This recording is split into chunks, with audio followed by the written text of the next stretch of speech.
यहोशू की पुस्तक 9वां अध्याय। कुल वचन 27। गिबोनियों का छल।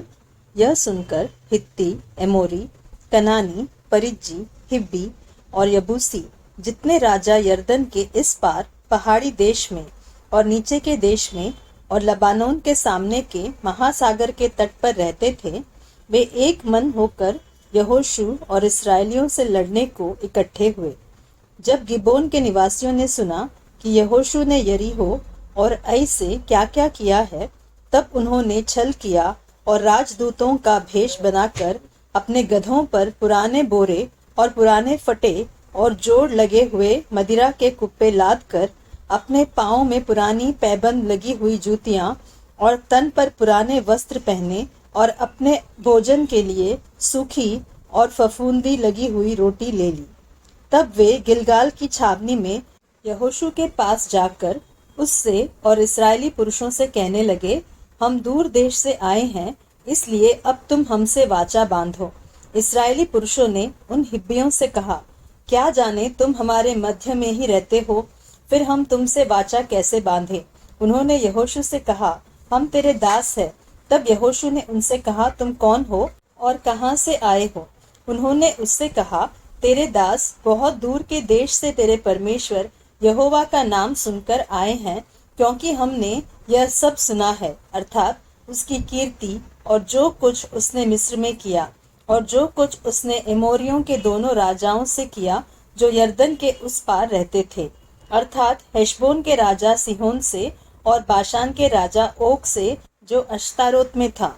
इसलिए हमारे यहाँ के वृद्ध लोगों ने और हमारे देश के सब निवासियों ने हमसे कहा कि मार्ग के लिए अपने साथ भोजन वस्तु लेकर उनसे मिलने को जाओ और उनसे कहना कि हम तुम्हारे दास हैं, इसलिए अब तुम हमसे वाचा बांधो। जिस दिन हम तुम्हारे पास चलने को निकले, उस दिन तो हमने अपने अपने घर से यह रोटी गरम और ताज़ी ली थी, परंतु अब देखो यह सूख गई है और इसमें फफूंदी लग गई है। फिर ये जो मदिरा के कुप्पे हमने भर लिए थे, तब तो नए थे, परंतु देखो अब ये फट गए हैं और हमारे ये वस्त्र और जूतियां बड़ी लंबी यात्रा के कारण पुरानी हो गई है। तब उन पुरुषों ने यहोवा से बिना सलाह लिए उनके भोजन में से कुछ ग्रहण किया। तब यहोशू ने उनसे मेल करके उनसे यह वाचा बांधी कि तुमको जीवित छोड़ेंगे, और मंडली के प्रधानों ने उनसे शपथ खाई। उनके साथ वाचा बांधने के 3 दिन के बाद उनको यह समाचार मिला कि वे हमारे पड़ोस के रहने वाले लोग हैं और हमारे ही मध्य में बसे हैं। तब इस्राएली कूच करके तीसरे दिन उनके नगरों को, जिनके नाम गिबोन, कपीरा, बेरोत और किर्यत यारीम है, पहुंच गए, और इस्राएलियों ने उनको न मारा, क्योंकि मंडली के प्रधानों ने उनके संग इस्राएल के परमेश्वर यहोवा की शपथ खाई थी। तब सारी मंडली के लोग प्रधानों के विरुद्ध कुड़कुड़ाने लगे। तब सब प्रधानों ने सारी मंडली से कहा, हमने उनसे इस्राएल के परमेश्वर यहोवा की शपथ खाई है, इसलिए अब उनको छू नहीं सकते। हम उनसे यही करेंगे कि उस शपथ के अनुसार हम उनको जीवित छोड़ देंगे, नहीं तो हमारी खाई हुई शपथ के कारण हम पर क्रोध पड़ेगा। फिर प्रधानों ने उनसे कहा, वे जीवित छोड़े जाएं। अतः प्रधानों के इस वचन के अनुसार वे सारी मंडली के लिए लकड़हारे और पानी भरने वाले बने।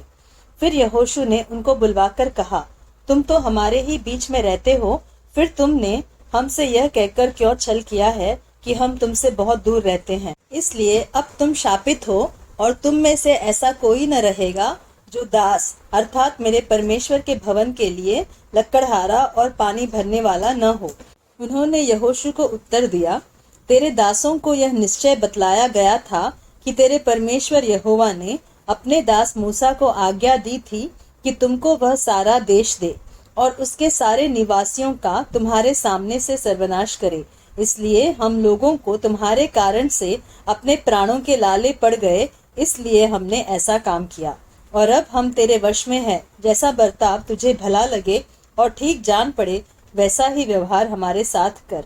तब उसने उनसे वैसा ही किया और उन्हें इस्राएलियों के हाथ से ऐसा बचाया कि वे उन्हें घात करने न पाए।